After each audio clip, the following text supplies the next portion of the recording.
3-star the Clashmas challenge with ease with one simple trick.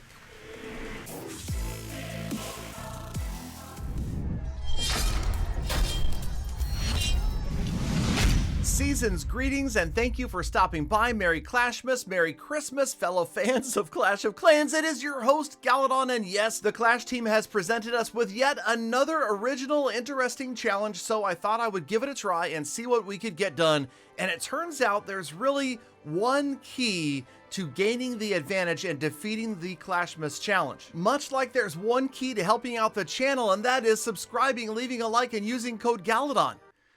Which if you do it fast enough, it does seem like one thing. But anyway, thank you guys for using code Galadon. Thank you for watching the video, leaving a like and subscribing. Okay, let's move on. The challenge, the way I look at this, and I did try a bunch of different strategies for an hour or so, is you need to break it down and look for weaknesses in the base. In fact, it's almost like a puzzle. One of those puzzles that you have to figure out, there's a key to it, a weakness, a flaw in the base design, whatever you want to call it. And once you've figured that much out, the rest of it kind of falls into place, and actually you can even succeed using a mostly spam attack strategy. So what I found was the scatter shots. Okay, there's not a lot protecting the individual scatter shots, and this could be done with any of the four, but I drop in the Ice Hound and then one of the super minions. And while this is not the 3-star attempts right here, I'm just doing this specifically to show you guys that a super minion and an Ice Hound on each of these corners, and it also could happen at 12 and 6 o'clock. If you carefully place them, timing and placement is key, you can get the Ice Hound to tank the scattershot and the Teslas until the super minion has had a chance to take down all 3 of the defenses, and perhaps even more. And that is part of the key to breaking this attack down. Also, remember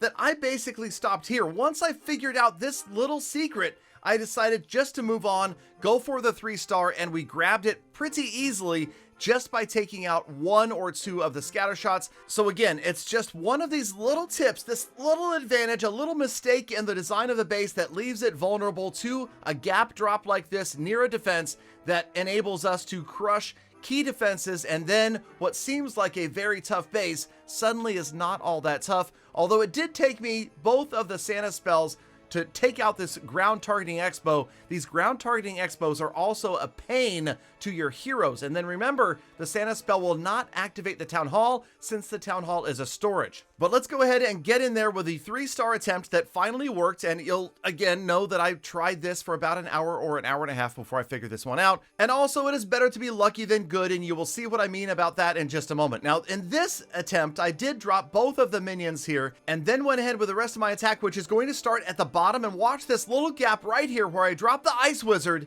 That is going to activate the clan castle. Those ice golems coming out of the clan castle are a pain in the butt. I start with the Ice Hound on those bottom Teslas, also to distract the scatter shot from destroying all of the heroes. Then everybody else could just kind of spams in right here, right? It's just garbage. They're just getting thrown in here, and we kind of hope that it works out. Now look on the right-hand side. Look at the 2 super minions not getting destroyed by the Eagle artillery, and somehow they survive. They've moved on, and each of them is going to destroy one of the ground targeting expos. That is where I call it better to be lucky than good. And again, that is why sometimes trial and error and just spamming does work out when you get lucky in a case like this.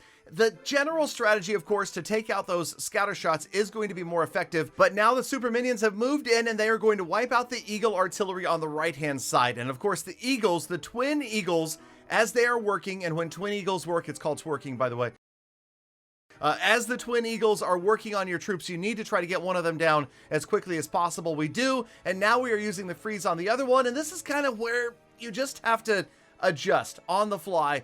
Use your best judgment as far as where you're going to drop the Santa spells, when you're going to use the hero abilities.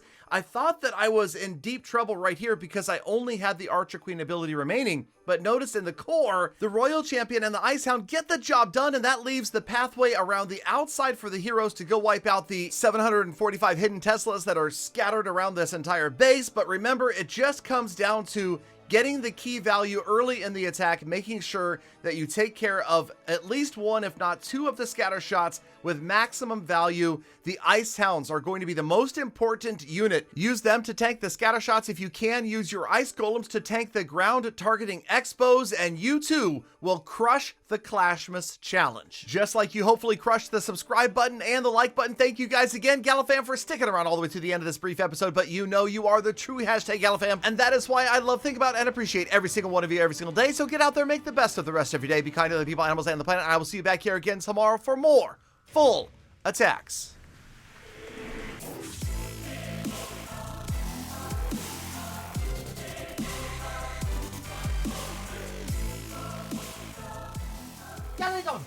Galadon, what did you say it is when two eagles are working again? I missed that part.